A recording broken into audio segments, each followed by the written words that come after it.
The Tantra of the Secret Wisdom of the Great Perfection. Chapter 1. Buddhahood from the Primordial. Homage to the Blessed One, the all-aware Vairocana. These things were once said.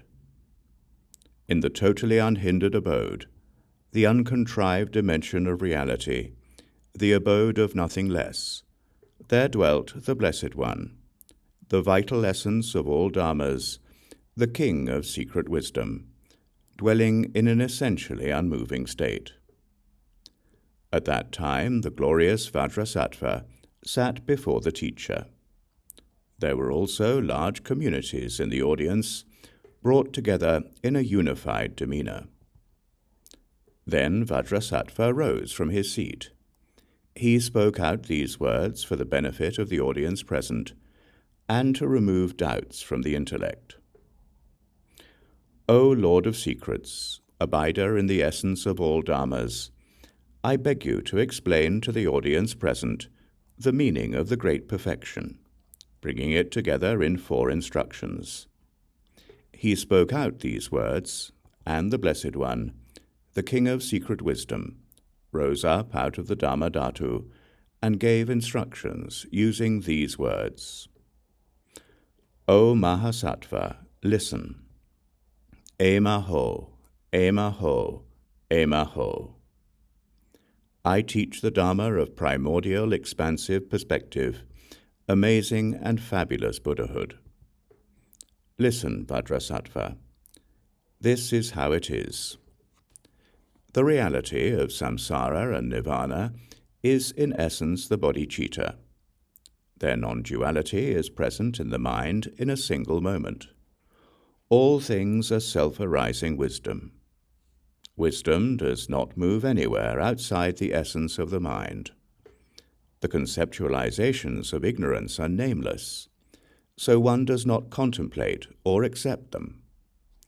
The supreme self-arising perspective is that of wisdom. It is, for example, like the sun rising in the sky. The purity of true reality cannot be examined in any natural way. Self-awareness has no object. It is obvious without concentration. There is, therefore, nothing but the Dharma Dhatu.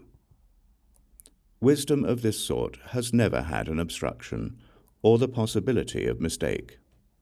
If you ask, how could it be that it does not?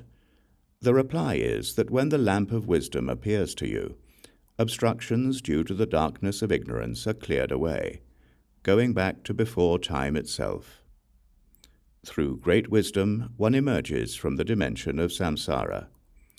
This is ascertained from the primordial in the perspective of one who understands. In this way, the dwellings of self-grasping, longing, and attachment are demolished into a pure condition. The profound inspiration of the one who moves in bliss penetrates this.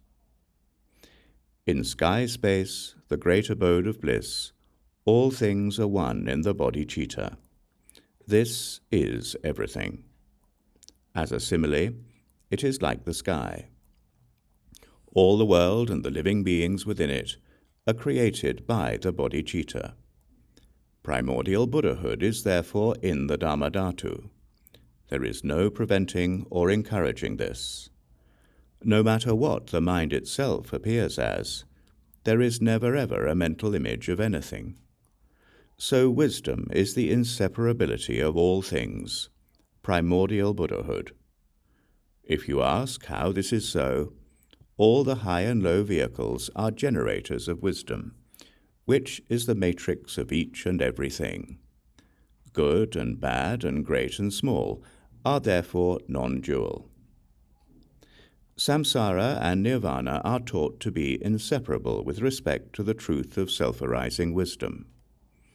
The mind's object and the mind itself are non-dual. Everything has been Buddhahood since before time.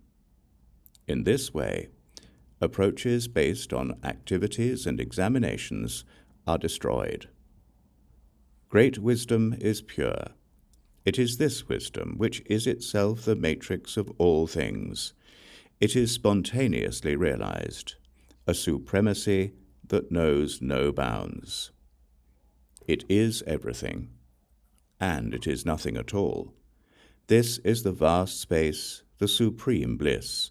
It is the glorious purity of all the three realms. The Buddha field of the mind is gentle and expansive. The single circle is the supreme view. The all-good one is all good. There is nothing but pure space, the nature of which is the sky.